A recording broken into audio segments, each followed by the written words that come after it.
Alors, shalom à vous les très chers bien-aimés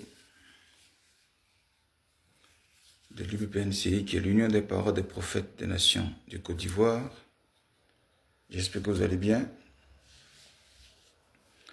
C'est le prophète Prince Jérémie. J'ai un message pour vous.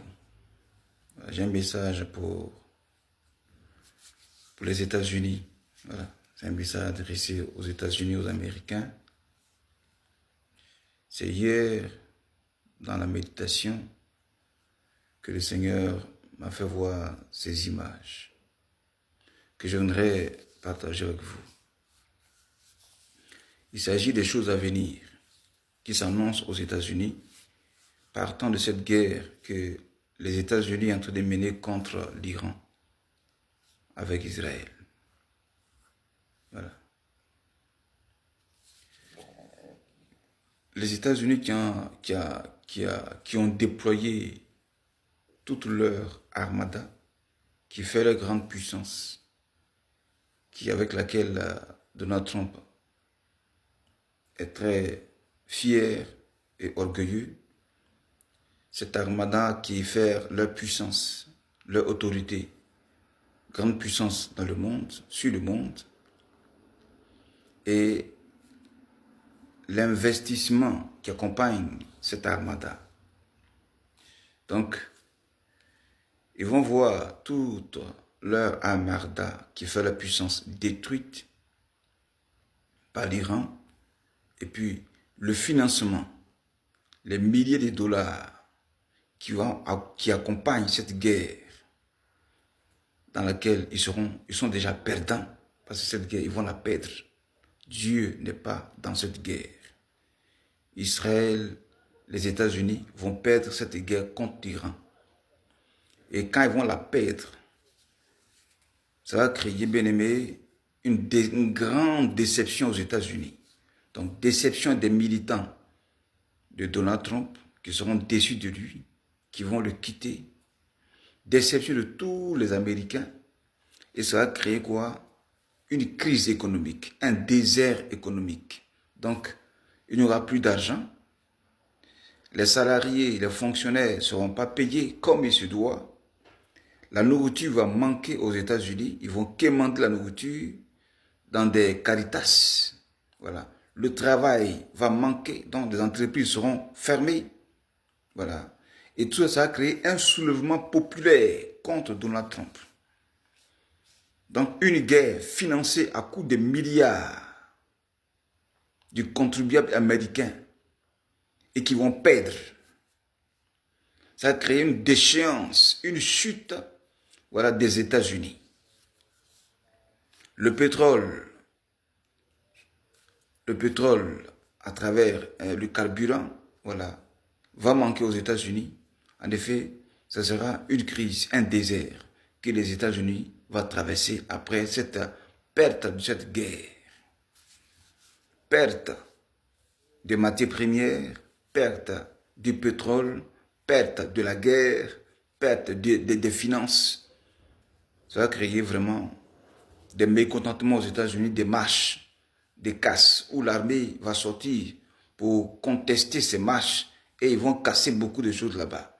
Donc, en effet, des protestations, des marches populaires. Les États-Unis seront en feu.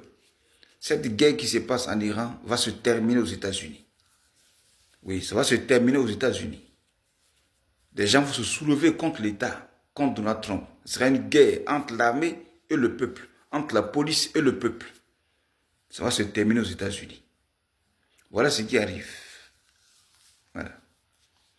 Donc, les bien-aimés, voilà ce que j'avais ce soir à partager avec vous. Donc, si les Américains, ils sont sages, si comment on les appelle, le Sénat, tout ça, ils sont sages, qui ne votent pas ce budget que Donald Trump veut les obliger à voter. C'est pas combien de 200 000 milliards, un truc comme ça. S'ils votent ce budget et qu'ils vont financer cette guerre, ils vont la perdre. Et s'ils l'ont perdu, ça sera une crise économique aux États-Unis. Crise économique. crise de famine, crise d'emploi, crise de salaire. Voilà ce qui va arriver aux États-Unis. Donc voilà ce que je vais vous dire. Si tu es américain, que tu comprends français, si tu es pasteur américain, que tu comprends ce que je veux dire, prie pour ton pays et permets que ce décaissement que Donald Trump veut obliger à faire de milliards, de millions de dollars ne soit pas décaissé. Sinon, ce serait un fiasco, un échec total. Parce que Dieu n'est pas dans cette guerre. Voilà. Cette guerre, elle est faite pour les intérêts des hommes politiques américains qui cherchent les intérêts, qui cherchent l'uranium, le pétrole, gratuitement.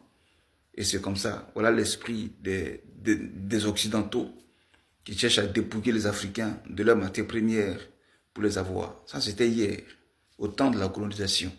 Nous ne sommes plus au temps de la colonisation, nous sommes au temps maintenant de la liberté. L'esclavage est terminé. Voilà, l'esclavage est terminé. Voilà. Donc, c'était là le message, que Dieu bénisse. Et prions pour ces hommes politiques-là, à travers les nations, qui dirigent les États, qu'ils aient un peu la crainte de Dieu, qu'ils soient sages. Sans la crainte de Dieu, sans la sagesse, vous allez échouer au pouvoir. Et vous allez rendre compte au peuple qui vont vous chasser le pouvoir, qui vont vous humilier et qui vont vous exposer. Shalom à vous, que Dieu bénisse. C'était le prophète Prince Jérémie de l'Union des paroles des prophètes des nations de Côte d'Ivoire, en abrégé UPPNCI, qui va se répandre dans toutes les nations où se trouvent les vrais prophètes, car ce sont eux qui étaient au départ à la tête d'Israël. Shalom à vous et que Dieu bénisse.